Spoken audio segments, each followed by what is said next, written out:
25 मई योम तकरीम शहदाए पाकिस्तान के हिसाब से निस्बत रखी गई है। खैबर पख्तूनख्वा पुलिस ने इस धरती के दिफा के सिलसिले में बारहा अपने खून का नजराना पेश किया है। खैबर पख्तूनख्वा पुलिस ने टांग और दराजिंदा से लेकर चतराल तक और कोहिस्तान तक अजीम कुर्बानियाँ दी हैं और इन्हीं कुर्बानियों के बदौलत यहाँ पे अमन व अमान बहाल हुआ है।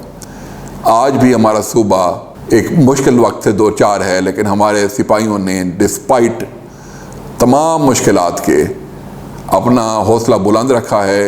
अपनी चौकियों, थानों और आवाम की हिफाजत से कभी भी घबराए नहीं हैं और हमेशा अच्छे प्रोफेशनलिज्म का मुजाहरा किया है। हमारे एडिशनल IGP अशरफ नूर साहब, जिनकी रिसेंटली बाद शहादत रिटायरमेंट हुई है, उस सिलसिले में योम तकरीम के हवाले से अपर कोहिस्तान पुलिस लाइन को उनके नाम से मंसूब करते हैं। अशरफ नूर साहब जो कि हमारे गिलगित बल्तिस्तान के रहायशी थे, लेकिन उन्होंने अपर कोहिस्तान में बारहा बतौर डिस्ट्रिक्ट पुलिस ऑफिसर खिदमत अंजाम दी थी। खैबर पख्तूनख्वा पुलिस एक ऐसी फोर्स है जहाँ कांस्टेबल और मिनिस्ट्रियल स्टाफ से लेकर एडिशनल IG तक लोगों ने अपने खून का नजराना दिया है, जिसमें हमारे सिफत गयूर साहब और अशरफ नूर साहब, आबिद अली साहब, मलिक साद साहब और दीगर अफसरान और जवानान के अनगिनत नाम शामिल हैं।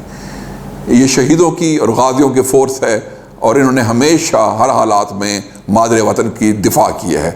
खैबर पख्तूनख्वा पुलिस जिंदाबाद, पाकिस्तान पाइंदाबाद।